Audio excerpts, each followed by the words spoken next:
Assalamualaikum warahmatullahi wabarakatuh. Perkenalkan, nama saya Lutfian Nuriska dari kelas 10 TKJB. Di sini saya akan menyampaikan tentang komponen-komponen ekosistem yang berada di dalam hutan. Pertama-tama saya akan menjelaskan apa sih ekosistem itu. Jadi, ekosistem adalah suatu sistem ekologi yang terbentuk oleh hubungan timbal balik tak terpisahkan antara makhluk hidup dan tempat tinggalnya. Di dalam ekosistem terdapat dua komponen, yaitu komponen abiotik dan komponen biotik. Pertama, komponen abiotik. Komponen abiotik adalah segala sesuatu yang terdapat di sekitar makhluk hidup yang berupa benda-benda mati.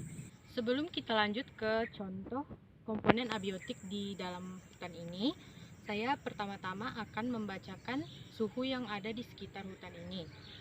Suhu saat ini mencapai 32 derajat Celcius. Kelembapannya sekitar 66%, titik embunnya 24 derajat Celcius. Cahaya matahari termasuk rendah, kecepatan angin mencapai 16 km per jam. Contoh komponen abiotik yang pertama adalah tanah. Tanah dalam komponen abiotik berperan sebagai tempat organisme utama di bumi. Tanah juga menyediakan kebutuhan makhluk hidup seperti unsur hara dan mineral. Tanah berfungsi sebagai reservoir air dan nutrisi sebagai media untuk penyaringan dan pemecahan limbah berbahaya. Yang kedua ada air. Air merupakan komponen yang penting bagi kehidupan makhluk hidup. Hampir semua makhluk hidup membutuhkan air. Air muncul sebagai cairan di permukaan bumi dalam kondisi normal yang membuatnya sangat penting untuk transportasi, rekreasi, dan sebagai habitat bagi tanaman dan hewan. Yang ketiga ada udara. Udara terdiri dari berbagai gas, yakni nitrogen, oksigen, dan karbon dioksida. Yang terakhir ada cahaya matahari. Cahaya matahari sangat penting untuk eksistensi ekosistem. Saat berfotosintesis, tumbuhan hijau memerlukan cahaya matahari. Kalau nggak ada cahaya matahari, maka tumbuhan hijau nggak bisa membuat makanan.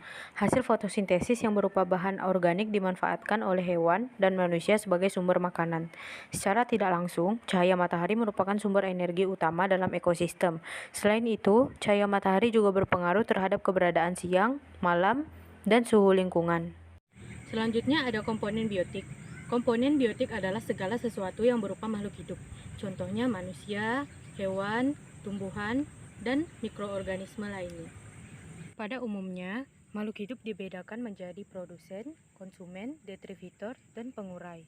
Yang pertama ada produsen. Di sini adalah tumbuhan. Tumbuhan disebut sebagai produsen karena ia bisa berfotosintesis dan menghasilkan makanan sendiri. Nah, di sini ada ulat. Ulat sebagai konsumen satu karena ulat memakan produsen atau tumbuhan itu tadi. Nah, terus di sini ada ayam. Ayam sebagai konsumen kedua. Kenapa dikatakan konsumen kedua? Karena ayam memakan konsumen pertama atau ulat tadi. Lalu di sini ada ular. Ular dikatakan sebagai konsumen ketiga. Kenapa konsumen ketiga? Karena ular memakan konsumen kedua atau ayam. Di sini ada burung elang. Burung elang dikatakan sebagai konsumen keempat. Kenapa dikatakan konsumen keempat? Karena burung elang memakan konsumen ketiga atau ular. Ada detritivor, contohnya cacing. Cacing dikatakan detritivor karena merupakan konsumen yang memakan bangkai organisme. Yang terakhir ada pengurai. Pengurai di sini contohnya jamur.